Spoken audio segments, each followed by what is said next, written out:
సింగరేణి క్వార్టర్లకు ఉన్న కరెంటు తొలగింపు కుట్ర వెనుక ప్రభుత్వం ఎమ్మెల్యే గడ్డం వినోద్ను బదనం చేయడానికేనని మాజీ ఎంపీపీ తొంగల మల్లేష్ అన్నారు. మంచిర్యాల జిల్లా బెల్లంపల్లి ప్రెస్ క్లబ్ లో బుధవారం మీడియా సమావేశంలో మాజీ కౌన్సిలర్ పొట్ల సురేష్ కాంగ్రెస్ మైనార్టీ వెల్ఫేర్ సంఘం అధ్యక్షుడు అమానుల్లాతో కలిసి మాట్లాడుతూ ఆకస్మికంగా కరెంటు తొలగింపు కుట్రతో ఎమ్మెల్యే గడ్డం వినోద్ కి అప్రతిష్టను దెబ్బతీయాలని చూస్తున్నారన్నారు. రానున్న స్థానిక సంస్థల ఎన్నికలపై ప్రభావం చూపేలా ఈ కుట్ర దాగిందన్నారు. సింగరేణి అభివృద్ధి కోసం అహర్నిశలు పనిచేసిన కార్మికులు, రిటైర్డ్ కార్మికుల సేవల్ని, ప్రగతిని యాజమాన్యం మర్చిపోవద్దన్నారు. సింగరేణి క్వార్టర్ల పట్టాల ప్రక్రియ పూర్తి కాలేదన్నారు. ఇదే క్రమంలో ఇంటి నెంబర్లు లేకపోవడంతో కరెంటు పొందలేకపోతున్నానన్నారు. అనివార్యంగా సింగరేణి సరఫరా చేస్తున్న విద్యుత్తుపైనే కార్మికులు, కార్మికేతరులు ఆధారపడుతున్నారన్నారు. ఈ విషయాన్ని విస్మరించి యాజమాన్యం ఆకస్మికంగా విద్యుత్తు సరఫరాని నిలిపివేయడంతో కార్మికులు, ప్రజలు చీకట్లో మగ్గుతున్నారన్నారు.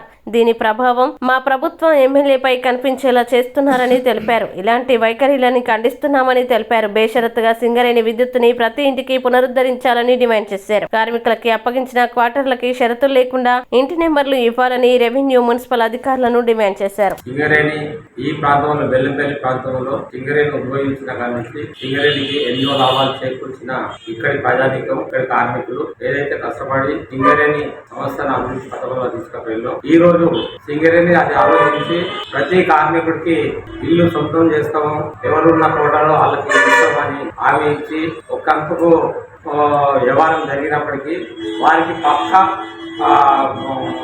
వాళ్ళ సొంతం చేయడం జరగలేదు, మున్సిపాలిటీలా ఎక్కియడం జరగలేదు. దానికి తోడు ఈ రోజు ఏదైతే సింగరేణి కార్మికులు ఇక్కడ రిటైర్ అయిన కార్మికులు ఉన్నారో వాళ్ళ పిల్లలు ఎవరైతే ఉన్నారో వాళ్లకు సుఖ సంతోషాలు ఇచ్చే ప్రాతిపదిగా వ్యవహారం చేయాలి కానీ ఇక్కడ ఇల్లు ఇచ్చే హోమపదికి నడిపిస్తూ మరి ఆ ఇళ్లలోన్న కరెంటుని తీసేసుడు ఇది బాధ్యత లేదు. ఇక్కడ ఏదైతే గతంలో ఒకసారి కట్ చేసి మళ్ళీ పునరుద్ధరించడం చేయడం జరిగింది. ఈ రోజు ఒక కుట్ర పూర్తి విధానంగా ముందు ఏదైతే మున్సిపాలిటీ ఎలక్షన్స్ వస్తున్నాయి కాబట్టి ఆ మున్సిపాలిటీ ఎలక్షన్ల మా పార్టీని కానీ మా ఎమ్మెల్యేని కానీ బదనాం చేయాలనే ఉద్దేశంతో ఈ చర్య జరుగుతుంది.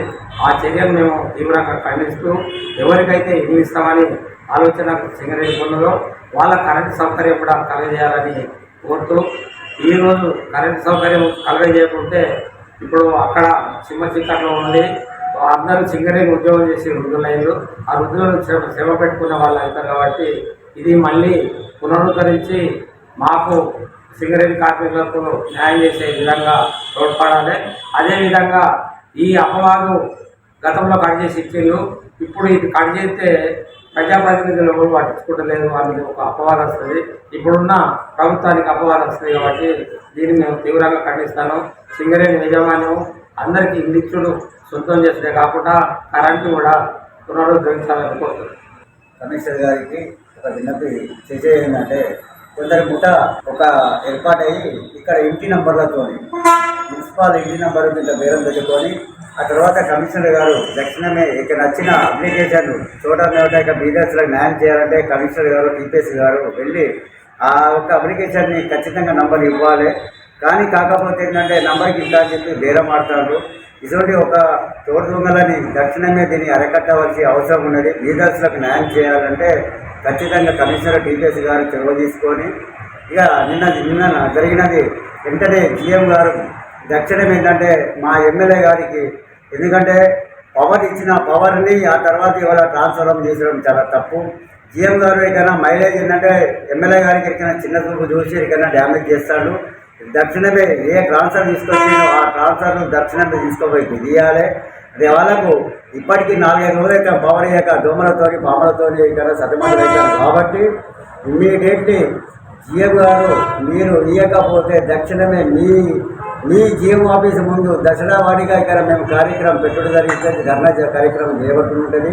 మీ మీద మీ సీఎండి గారికి మేము లేఖ రాసి లేకపోతే ఒకసారి మహిళా పూర్తిగా మేము సీఎండి గారికి కలవడం జరుగుతుంది.